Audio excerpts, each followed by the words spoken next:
அப்பதான் எனக்குள்ள அந்த நமக்கு வந்து அந்த பெட்ல ஒண்ணும் உள்ள இருக்கு போல தெரியுது அப்படின்னு சொல்லிட்டு ரொம்ப உடைஞ்சு போயிட்டேன். நான் உடம்பு சரியில்லாமலும் ஆயிட்டேன் ஒரு கட்டத்துல.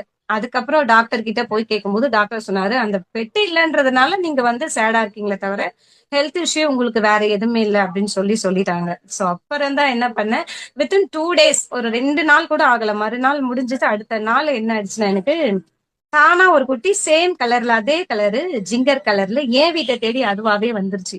அப்ப எனக்கு என்ன ஆயிடுச்சுன்னா, இன்னும் அப்போ கடவுள் வந்து நம்மள வந்து பெட்ட வளர்க்க சொல்லி நம்மள வந்து உத்வேகப்படுத்துறாரு அப்படின்ற ஒரு மனநிலை வந்ததும் அந்த குழந்தைய நான் எடுத்து தூக்கிட்டேன். குழந்தைய எடுத்து தூக்கி வெளியில வச்சு கொஞ்சம் ஆரம்பிச்ச பிறகு அதுக்கப்புறம் தான் என்னோட மனநிலையுமே ஸ்டெப் பை ஸ்டெப்பா மாற ஆரம்பிச்சிச்சு. இந்த முறை அந்த தப்பு நடக்கக்கூடாதுன்றத நான் நல்லா என்னோட எக்ஸ்பீரியன்ஸ்ல புரிஞ்சுக்கிட்டேன். சோ என்ன பண்ணேன், உடனே மறுநாளே ஒரு ஃபீமேல் ஒண்ணு கொண்டு வர சொல்லி 2யுமே பேர் பண்ணி வளர்க்க ஆரம்பிச்சிட்டேன். இப்ப அவங்களுக்கு 3 வயசு ஆகுது. 2 ஓகே. monthsல நான் அவங்க பண்ணேன். இப்போ 2வது கேள்வி வந்து உங்கள் பூனைங்க பற்றி சொல்லுங்கள், மேக்ஸும் ஷாஷாவும் பற்றி. பெட் வந்து நான் வந்து ஃபர்ஸ்ட் எடுத்தவரோட பேர் வந்து மேக்ஸ். ஓகே. அவருக்கு மேக்ஸ்க்குன்னு பேர் வச்சேன். வந்ததுமே அவருக்கு வச்ச 2 monthsல வந்தாரு இல்லையா அவரு. அவன் ஆ. நான் சொல்லுவேன், அவன் அடிக்கடி அவன் வந்து காட் கொடுத்த சைல்டுன்னு சொல்லுவேன். ஏன்னா நான் தேடி போல அவனை, அவனா என்ன தேடி வந்தான். அதுவும் ஒரு கேட்ட தொலைச்ச டைம்ல என்னோட கவலையெல்லாம் போக்க வந்த குழந்தை. அவனோட கடவுளோட புள்ளன் தான் இன்னைக்கும் நான் அவனை சொல்லுவேன். அவன் மேல எனக்கு ரொம்ப கேரிங், ரொம்ப அதிகம் பாசம், ரொம்ப பிடிக்கும் அவனை எனக்கு. அவனோட பேர் வந்து மேக்ஸ். அதுக்கு அவன் வந்து மேலு, இன்னொன்னு வந்து ஃபீமேல் எடுத்த இல்லைங்களா, அது வந்து ஃபுல் ஒயிட். அவங்க பேர் வந்து ஷாஷா.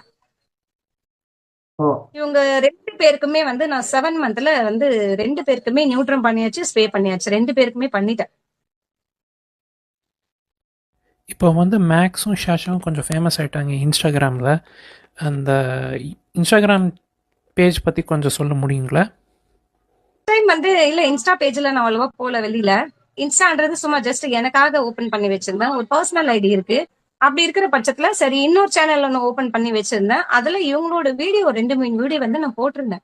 அத ஒரு சிஸ்டர் பார்த்துட்டு என்ன என்கரேஜ் பண்ண ஆரம்பிச்சாங்க ஃபர்ஸ்ட் டைம். அவங்க என்ன பண்ணாங்கன்னா, ஷாஷாவோட டீடைல்ஸ் எல்லாம் கேட்டாங்க. ஷாஷாக்கு ஒரு பெரிய ஹிஸ்டரி இருக்கு. அவளோட ஹிஸ்டரிய பத்தி கேட்கும்போது நான் சொல்லும்போது அவங்க என்ன பண்ணாங்க, நீங்க ஒரு பெட் சேனல் ஓபன் பண்ணக்கூடாது, நீங்க கண்டிப்பா பண்ணலாம். ஒரு பெட் சேனல் ஒன்னு ஓபன் பண்ணுங்க.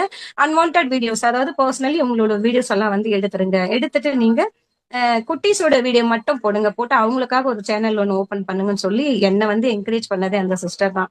அதுக்கப்புறம் தான் மத்த வீடியோஸ் எல்லாம் வந்து நான் அதுல இருந்து டெலீட் பண்ணிட்டு ஒன்லி பெட்டுக்காக மட்டும் நான் அதை எடுத்து வச்சுட்டு, அவங்க தான் அவங்களோட பேஜ்ல என்னோட வீடியோ, ஐ திங்க் ஷாஷாவோட வீடியோ போட்டாங்க. போட்டு இவங்கள வந்து கொஞ்சம் வந்து சப்போர்ட் பண்ணுங்க அப்படின்னு சொல்லிட்டு அவங்க ஃப்ரெண்ட்ஸ் கிட்ட சொல்லி பேஜ்ல போட்டிருந்தாங்க. அதுக்கப்புறம் தான் என்ன கொஞ்சம் பேர் ஃபாலோ பண்ண ஆரம்பிச்சாங்க.